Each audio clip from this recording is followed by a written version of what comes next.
All right, so can you all hear me okay if I stand this far from the microphone? I think it's about 12:05, so we can get started. I'm Dr. Michael Huang. I see a lot of familiar faces here, so I think most of you know me, but if you're new, I am the medical director of the Samuel Brown Health Center, which is a little clinic and health center we have off Leestown Road in the same building as Water Quality, the Tate building. We're on the second floor, up the stairs or the elevator, and then to the left. We help the city with occupational health things. We do pre-employment physicals, drug screens, hearing tests, TB skin tests, and all that stuff. But we also are charged to help improve the health of the city as your partner. And if you have the city's health insurance, you and your dependents that are on the health plan are free to come to the health center and see us for either your primary care or just when you get sick and you can't get into your primary care doctor, or for health coaching, physicals, labs, whatever. So we're happy to see you, and the big benefit of that is, I think you're on a high deductible type plan, and if you come see us, you have no copay, and it doesn't go towards your deductible. You don't get billed. Your insurance doesn't get billed to see us. Now, if you come in for labs, we bill LabCorp, and LabCorp sends you a charge, and that's a separate charge. But we don't charge you for drawing your blood or seeing us or talking about the results. So, I mean, if you have any questions, I think we have a lot of HR here to talk about your eligibility, but I also could help answer any questions. So, and some of you have come to my previous talks here, the Lunch and Learns, and usually it's about a specific health topic. Like it might be Heart Disease Awareness Month, and we talk about improving your risk factors and things you can do. We've talked about weight loss drugs. We've talked about diabetes, screenings. This is kind of a different type of talk. It's more of a pep talk. It's more, health coaching, which we do at the health center. And we see a lot of visits for high blood pressure, managing medical problems, doing anything a regular doctor's office does. But we also offer what we call health coaching, which is if you just want to start losing weight or being healthier, but you don't really know where to start, or you've just got excess stress and you just want to see how can I manage things. I want to stop smoking, but I don't really want to start medication, but what are some things I can do? Just make an appointment and see us, and we can go through a plan. And this talk is about mental fitness, and it's just more about how our thoughts translate into our behaviors, and how your behaviors can shape your habits, and how your habits can lead to results, and how your attitude all plays a role. So let's just dive into it. I kind of just went over that. So our actions start with how we think daily. And how we think is a result of information that we focus on. The information that we take in directly affects our thoughts. Our thoughts then have a direct influence on what we do, which is our behavior. And behaviors eventually ingrain into habits. And these are repetitious actions that involve minimal thinking. They're just like autopilot. Habits are what produce results in our lives. So, information is where it begins, and this means knowing the right things to do for your health. And it also means kind of filtering out correct information, because there's a lot of information out there, and a lot of it just flatly isn't true. So you've kind of got to deliberately fight the lies, and sift through it, and look at resources, talk to us, do true research, and figure out what's really true. But a simple piece of information might be eating more fruits and vegetables and nuts are better for you. That's information. Then you have to turn this tidbit of information into a thought that makes a difference. Just saying fruits and veggies are good for you doesn't resonate with you as much as maybe thinking, if I eat more fruits and vegetables, I might be able to manage my weight better. I might be able to fit into my clothes. I might not feel as sluggish, and I can set a good example for my kids. So in terms of taking this information and framing it into, a thought that matters, that might be a better way to start shaping your behavior. So by deliberately focusing on correct information, letting it shape your personal thoughts, doing this purposely each day, and then along with deliberately making a plan of how you'll consume these fruits and vegetables, you'll begin to shape your daily behavior. And then once you've done a behavior over and over again in much the same way, they eventually start to form habits, meaning your good choices now become part of your autopilot. It requires little daily thought, becomes more of a default operation. And that's how results come about. Results only happen after a habit has been in place for a length of time. So the point here is by starting with the right information and allowing it to reshape the way you think, you have a better chance of transforming your behaviors into habits for the long run, as opposed to trying just to start with behaviors first. So look at the cycle. If information and thoughts are what ultimately fuel behavior, then if they're not worked on first, behavioral change will only last a short time. So we can start with a story to kind of illustrate how patterns influence behavior. Let's make up a patient, Bob. You know, and to start with orientation, this is sometimes when your excitement about conquering a new task like weight loss is high, but the proper thinking about it isn't appropriate.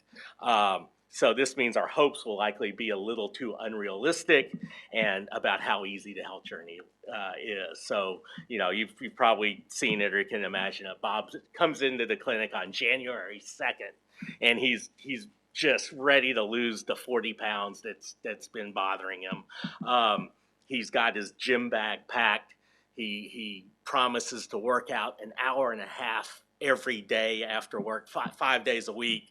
He's got a cooler full of salads, fruits, vegetables, hard-boiled eggs, and he's got a gallon of water that he's drinking to really do this. And he stays excited about it for maybe a couple of weeks, and then you check in with him a month later and you ask him how it's going. And he says, well, I got a little busy, got this big project at work. I'll get back into it when I can. But you and he both know he's never gonna go back to that unless something changes. So when you make unrealistic goals, sometimes it leads to dissatisfaction where the excitement goes low and the direction gets low. And basically it's hard to recover from that, especially when your mindset is still off. So this is a natural result of doing some hard work and then seeing minimal results, just like Bob, that we just discussed. And many people hit this stage and just give up. But at this stage, this is the time that you make an appointment with us. You come in and do some health coaching, and we can A, keep you encouraged, B, help you understand what the best next steps are, and we can also help you begin to think properly in the midst of situations where you're not as successful. In Bob's situation, he was just too overzealous. He took on too much when he had been doing nothing before, and it might have made more sense to maybe aim for half an hour a day, 3 days a week, and instead of just a really strict diet, still have some lean meats and things like that, so he wouldn't get as hungry and as bored with his diet. So then we come to resolution where we've made a more realistic plan. Excitement still may be a little low about it, but the mindset has begun to shift as you begin to see some results and have a better understanding of what it takes to succeed. And let's say Bob pushed through an additional week, and then he had an appointment at the health center, and we encouraged him with some gentle communication that, at first he may have overloaded himself, but now he's on the right track and we need to continue to push forward. And we reformulate the plan. He begins his workouts, 3 30-minute workouts per week, and a better eating plan. So in the end, production, this is where the point where excitement and thinking are high and he really begins to see results. It still takes time. Nothing happens overnight, but Bob continues to come in every 2 to 3 weeks for health coaching. We continue to modify his plan as needed. We work on getting him the right information and help him think through his head properly. And over the course of the next 6 months, with some regular exercise, diligent eating, maybe he's lost 20 pounds. And, that's a really good result over 6 months. And if he can continue it, we can eventually meet the goal. But I think you don't need the health center to do that, but just as an example, that's something and a way to kind of change your thinking and set yourself up for success. So how do you change your thinking? You be deliberate. Just like shaping the habit of exercise, good eating, drinking water, it takes time. So slow down, take a pause, and think about things. And then watch what you watch. Watch what you see and hear. Be careful about what you're reading. A lot of times you're not seeing good information sometimes. I mean, just picture a McDonald's ad. Do you ever see somebody that's out of shape or, not happy in a McDonald's ad? You're going to see somebody that's really thin, really happy, and appears to be very, very healthy. But, the end result is if you don't eat well like that every day, it's not gonna be like that. So just identify the lies and dig for the truth, and then focus on your goals daily. You have to know where you're going, and you have to have a clear picture, and you remind yourself of it daily. It's important to learn to reshape your thinking by catching the little lie, by catching yourself telling you little lies, like one piece of chocolate isn't going to kill me. And while that's true, you haven't died yet. It is, little things like that lead to bigger things. So remind yourself that a little bit of sugar makes you crave more. And in the past, it made it easier for you to make other less healthy decisions about your health. Um, and then think about gratitude. We all have our challenges, but I bet you if you stop and think about it, you could probably come up with a few things that are going well in your life. And there's been some studies. There was an experiment conducted before where a bunch of people in a room wrote down their problems, and then they put them in a hat and passed them around and redistributed them.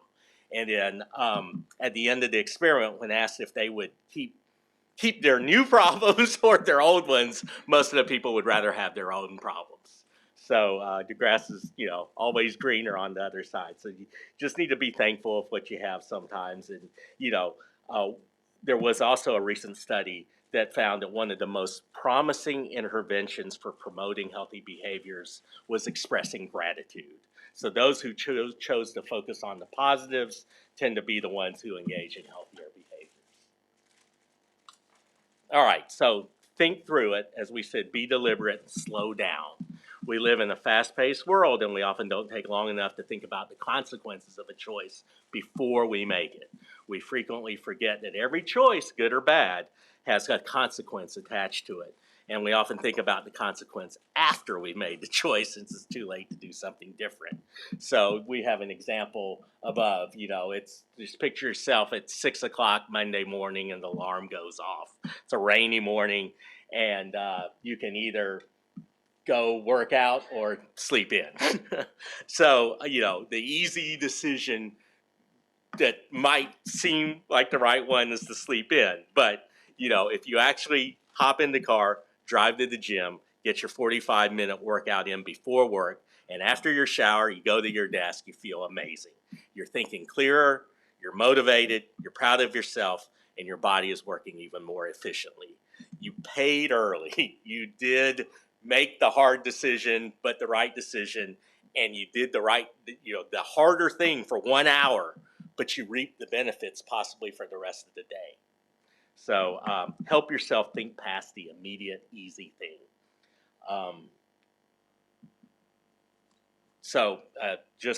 Just to reinforce what we saw in the last slide, go into your day with a plan that will help you achieve your goal for the day. And, if you want to prepare your veggies ahead of time and have them with you, and then you can give yourself a reward. So Every action, positive or negative, carries consequences with it. So own these consequences before you choose your action. All right, so we've already said slow down, have um, a plan that takes long-term goal, a plan that you say, let's lose 50 pounds, you know, translate that plan into a doable bite-sized step for today. You know, you're not going to lose 50 pounds in a day. So plan little steps that you can do. And planning also reduces the likelihood that you're going to make impulse decisions later. If you plan your meals well, you avoid getting over hungry. You're less likely to grab whatever might be around in the break room at work or be less tempted to pull into a fast food joint. So do as much as you possibly can to control your environment at work, at home, in the car. Don't buy tempting food and have it laying around. You know it's going to be hard to resist, so just don't do it. Don't keep candy that has easy access at your desk. Don't go into the break room on breaks if you know there's lots of treats there. Simple questions like discussed on the last slide. What are simple questions you can ask yourself before you make a decision? Remember, you want to point back to your goals and allow you to focus on the consequences, good or bad, of the choice before you make it. And have some goal reminders. If you don't remind yourself daily about the health goals you're trying to accomplish, it's easy to get distracted. So take time every day to think about your goals, or to ask yourself, why am I doing this? Is it worth it? What will I feel like when I accomplish these goals? What's your plan to celebrate the success? Who else are you doing this for? What are the consequences if you don't accomplish it? Write out long-term benefits and you'll likely experience, and you'll see yourself accomplishing it. Stick reminders of your goal everywhere. Hang clothes you want to wear up that you can see. Put pictures on your desk and in your bathroom mirror. Put Post-it notes on your computer screen. And then when you make the right decision, celebrate it. Keep a journal of your successes. Decide ahead, what reward you'll get for 5 days of exercise or skipping sugary afternoon snacks. And you can give yourself immediate rewards or short-term rewards. And immediate rewards, and make them non-food related. Don't reward yourself with food, but like, if I did this right, I get to take a 15-minute break and go outside and enjoy the sun. Or talk about short-term rewards. If you meet a goal for a week or so, you can give yourself a little different reward for that. And we can talk about this in a bit. But the power of habit, the beauty of a habit is it allows your body to go through the motions without having to go through the mental gymnastics we've discussed. Remember, at the beginning, habits are what lead to results. So if you can deliberately shape a few habits in your life surrounding your health, you eliminate having to make difficult decisions because it's just a habit. So think about the things that you do that require very little brain power, like driving your car, your morning routine, driving to work, typing, texting, finding items in the kitchen. Wouldn't it be neat if exercising and eating fruits and vegetables and drinking more water were just part of your routine? So make those into your habits. And then we talked about some of the immediate rewards you can give yourself. There's also longer term rewards that, for if you do good for several days, you might be able to do something like this. And then achieving your goals. So there are 3 parts that are involved in achieving anything: hard work, smart work, and doing hard and smart work over a long enough period of time, leading to results. So let's dig into this a little further. So hard work, understanding that it'll take hard work on your part, and it seems like it goes without saying, right? But keep the following in mind: is it worth it? We've all heard some versions of the saying, everything worth having takes hard work. Never forget that every good thing requires effort. Your health is no different. It requires hard work, but you must take time to remind yourself daily or over multiple times each day why hard work will be worth it. And then overcoming resistance. Think about running up a down escalator. This means you lose momentum in the right direction often. Understand you'll have to fight through some challenges. There will often be days that it's easier to skip exercise, easier to go out to eat than to cook at home, easier to grab the chips than chop the vegetables. But to understand, the more you choose the healthy things, the more you're convincing yourself you will accomplish your goal. Um, there's hard work and self belief. The harder you work, the more you actually convince yourself that you're going to do it. Every step, every effort, every vegetable you eat, every donut you resist, every minute you exercise, every time you go to the gym, um, you send message to your brain, hey, I'm really committed. I'm going to make this happen. So don't underestimate the power of one smart, right choice. And then focus on strengths. So often we focus on everything we did wrong rather than what we do right. So give yourself credit for successes that you've had. Examine things that work and make sure you figure out how to keep those things up. Consider keeping a daily success journal to remind yourself of all the little or big things that you've done well. May help to get a better visual if little things can truly add up to bigger success. And then fortify your weaknesses, but don't focus on them. Don't stay focused on your weak areas, but do what you must to make sure that they don't create major setbacks for you. For example, if my weakness is eating sweets at night, I don't need to waste my time worrying that I'll sabotage all my efforts tonight when I get home. I need to take steps to make sure that sugary options are not around and that I found some favorite fruits to help curb my sweet tooth. So I may also need to make sure I have um, a list of things to do after dinner to keep myself occupied so I don't think about eating. Make a plan to shore up your weaknesses, but don't waste time or mental energy focusing too much on them. And then smart work. We know we have hard work to achieve, but the second part is we have to work smart. Are you doing the right things? You can be working super hard at your health, but you have to make sure you're taking the best steps. In a food example, let's say you're just counting calories. If you limit your calories to 1,500 calories, but you're eating junk food, it'll leave you feeling hungry and sluggish, and you're unlikely to keep going. But 1,500 calories of eating the right food, lots of fruits, vegetables, lean protein, nuts, seeds, true whole grains, water, and a very limited amount of sugar is going to keep you full, going to allow you to eat more volume, fuel you well for your workouts, and provide you with more consistent energy through the day. Not to mention help your body fight all the chronic diseases. So evaluate and ask questions about what you are eating and how are you working out. Evaluate successes. Don't expect the same technique that brought you initial success to always work. Nothing fails like success. Don't get trapped into thinking that a certain type of food, an amount of food, an exercise routine that brought you initial success will necessarily continue bringing you success. So you'll likely have to change up your plan at some point to keep getting better. Often the needed changes are simple ones. So if you could keep good records of your health habits, it will be easy for you and your healthcare providers to pinpoint small areas that might need to be tweaked. And remember, when modifying a current eating or exercise routine, that only change a little at a time. You don't need to overhaul everything at least for a few weeks. So reevaluate how those changes either helped or did not make a difference. And then look for ways to improve to get the most bang for your buck.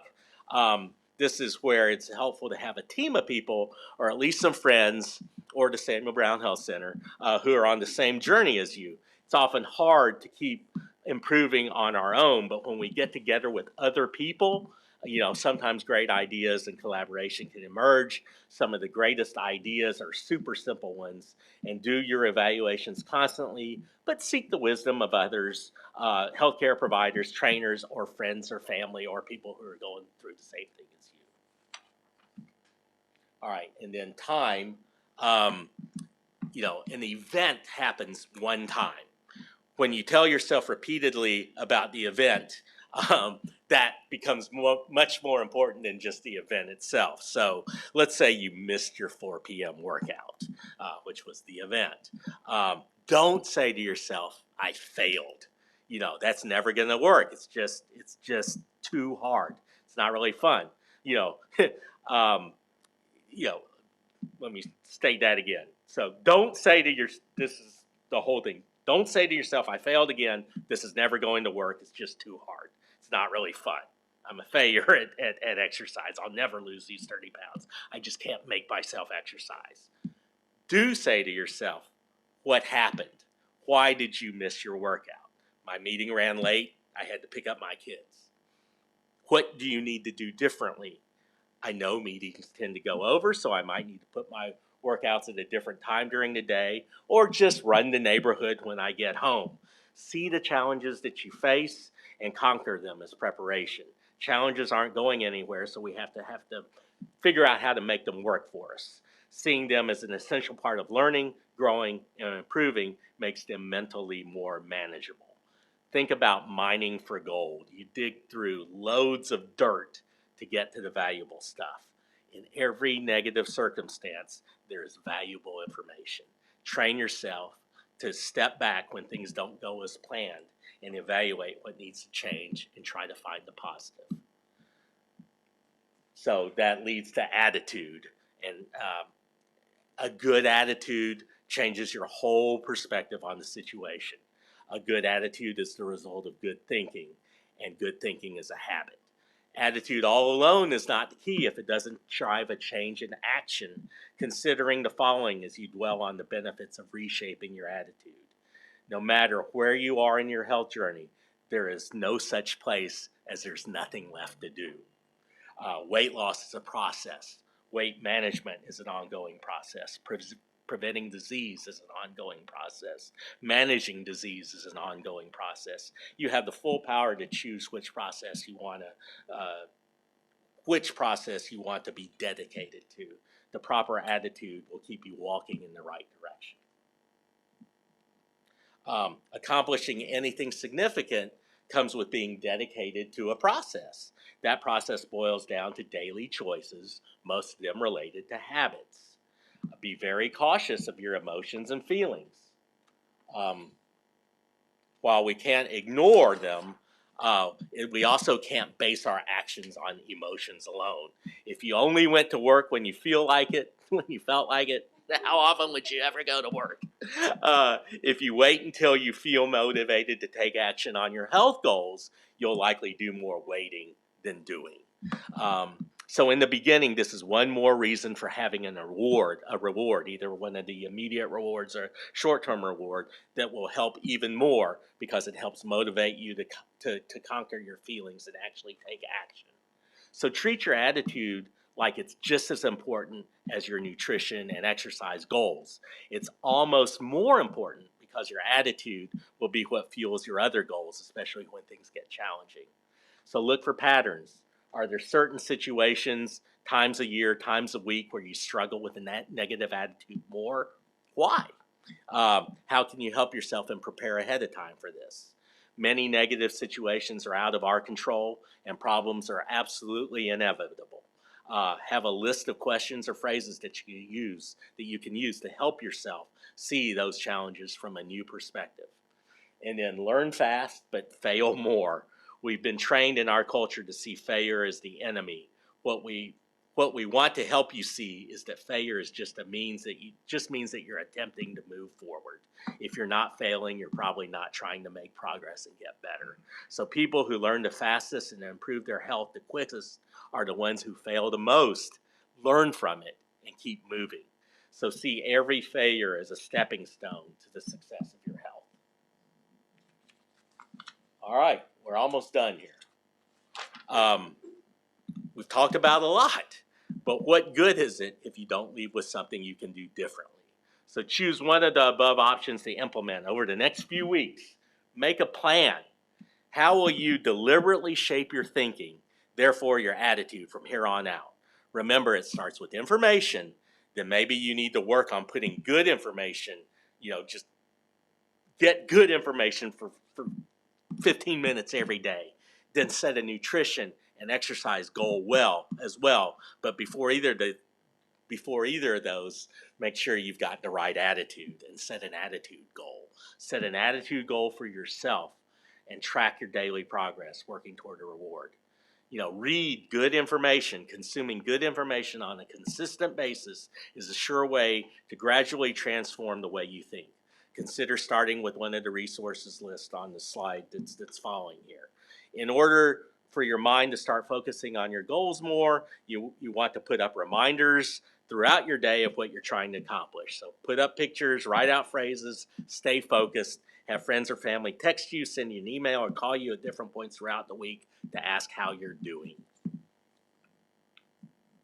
All right, so we can take questions. Here's some references. I don't think that's our John Maxwell. It's some other John Maxwell, but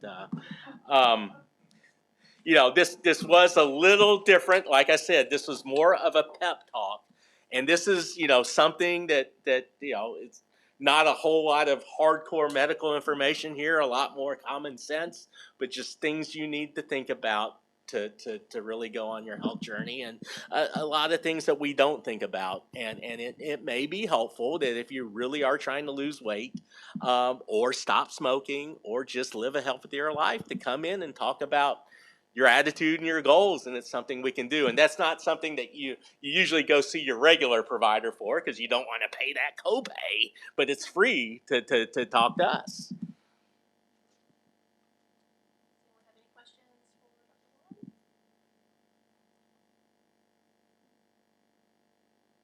Either I really confused you, or it's really too simple. I really enjoy the coaching that we have access to with you, because a lot of us, I know in my section we're all going through like kind of the same thing, and we use some of those things as an excuse to go get a caramel macchiato or whatever, and having an unattached entity to bounce your feelings, your thoughts, your goals off of is really beneficial. I've taken advantage of it a lot. Thank you.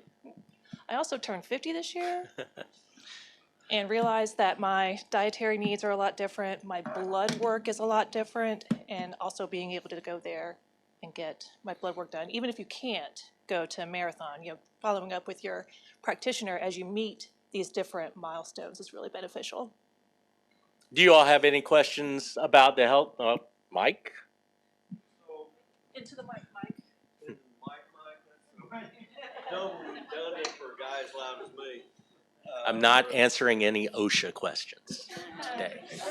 Okay, 29 CFR, 1910. I'm just kidding. So, blood work. All right, in terms of different parameters of blood work that can impact your psychological, your mental functioning, or skew it, or make you more anxious or less anxious. Can you reflect on that a little bit? Yeah, I mean, I think that certainly sugar is a big one. A lot of us don't know that we're borderline diabetic, pre-diabetic, or even diabetic, and high sugars can really make you tired, in addition to a lot of different things. So I would say that's a big one. I don't think that cholesterol in and of itself makes you foggy or anything. But if your cholesterol is very high, your HDL is low, your LDL is high, your triglycerides are high, those sorts of things, those are unhealthy, and can be a sign that you're not, optimally at peak performance. Thyroid certainly is a hormone level that could be off, that could lead to feeling sluggish. Testosterone's one that we don't really. I think there's a lot of middle-aged to older men wanting their testosterone checked, and it's naturally low at that age. But it's certainly something in a younger male that's feeling tired that could be something that's off. But I think most everybody, this could lead into the incentive thing, right? Are most of you aware that there is an incentive program now through LFUCG to, yeah. So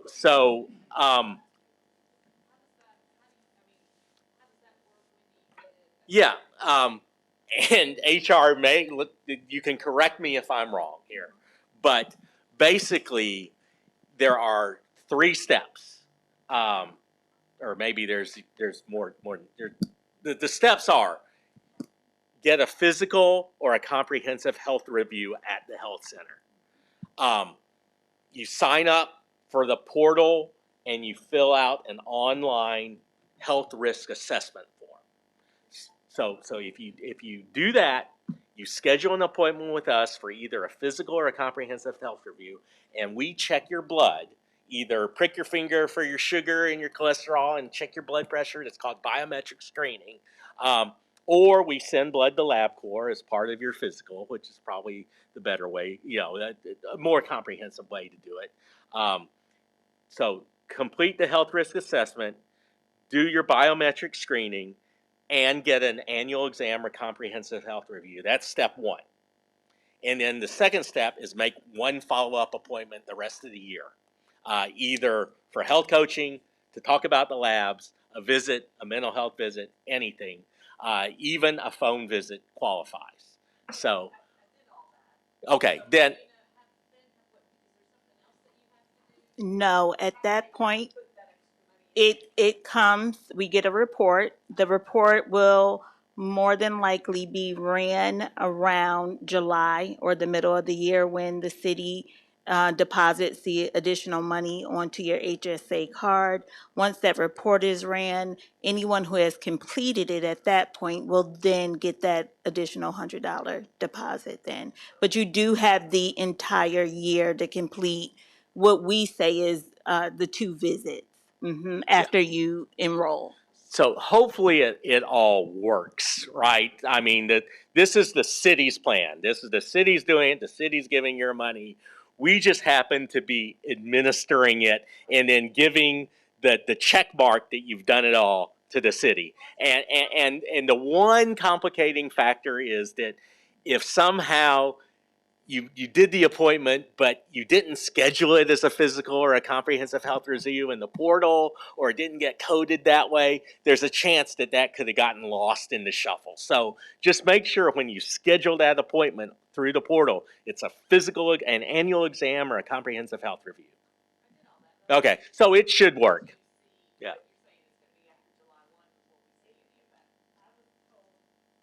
Actually told yesterday, because I checked on it, middle of the year will be the first time we've received the report. So We had a question there.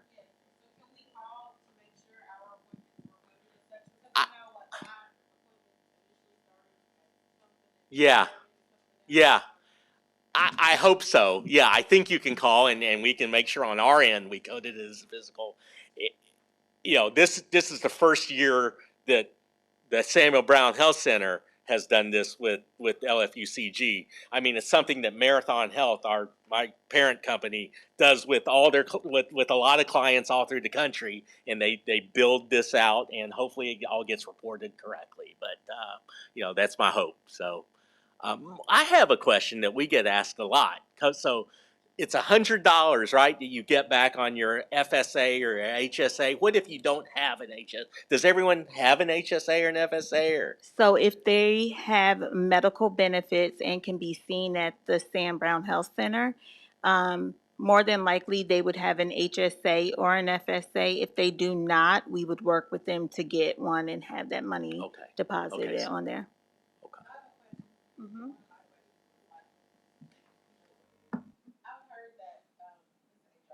Mm-hmm.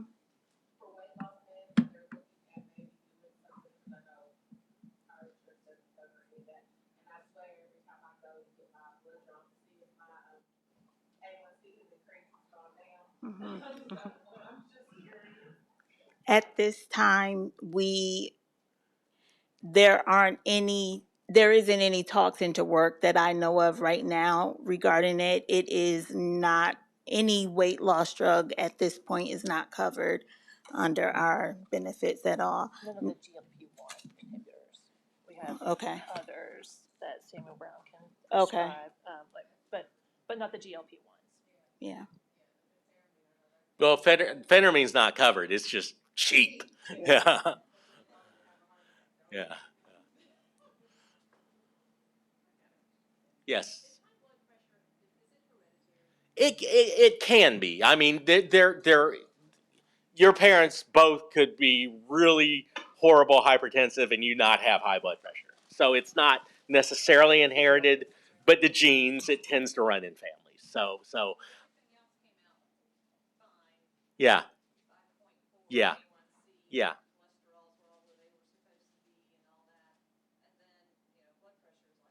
yeah. Diabetes, high blood pressure, you know, they're all potentially inherited, but it's not like an autosomal dominant where you're definitely getting a gene for high blood pressure. No, but it does tend to run in families. If one of your parents has it, you're more likely to have it.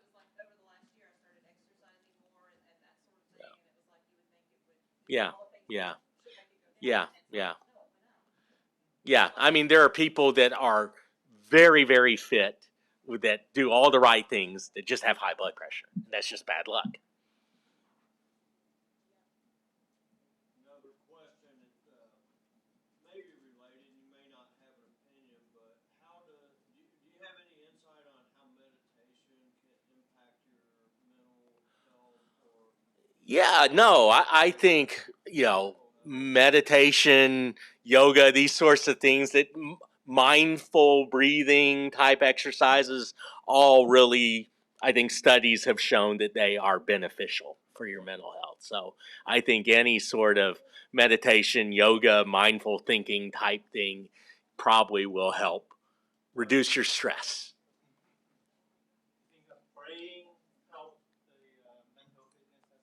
Oh, of course. I think people.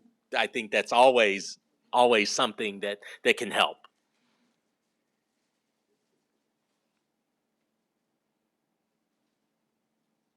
How are we doing on time? We're really good, right?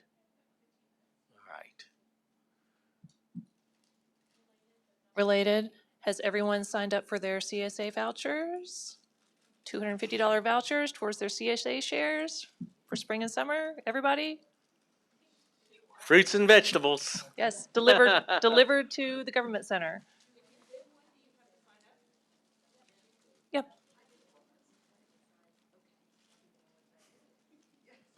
And then if there are topics you are really interested in, we'd like to, do this at least quarterly, if not monthly. So talk to Faye, and we can certainly talk about things that are top of mind for you guys. Absolutely. So this was kind of mental fitness March. We're going to have aerobic April next month back here in the Phoenix room. We've got some, well, we've got the YMCA coming in that are going to show us some simple stretches and chair exercises, stuff that you can do in your offices and cubicles to help you get through the day. Corey Donahue at a significant discount for the YMCA memberships. Excellent.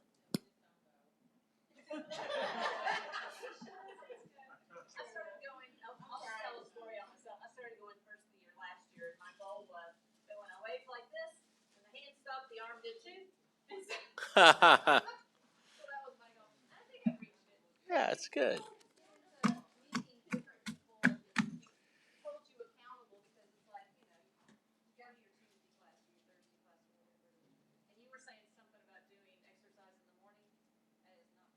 Yeah. It's like it takes me an hour to wake up. So after I wake up, so I'm better off in the afternoon. All right. Well, thank you all, and enjoy the rest of your day and your week.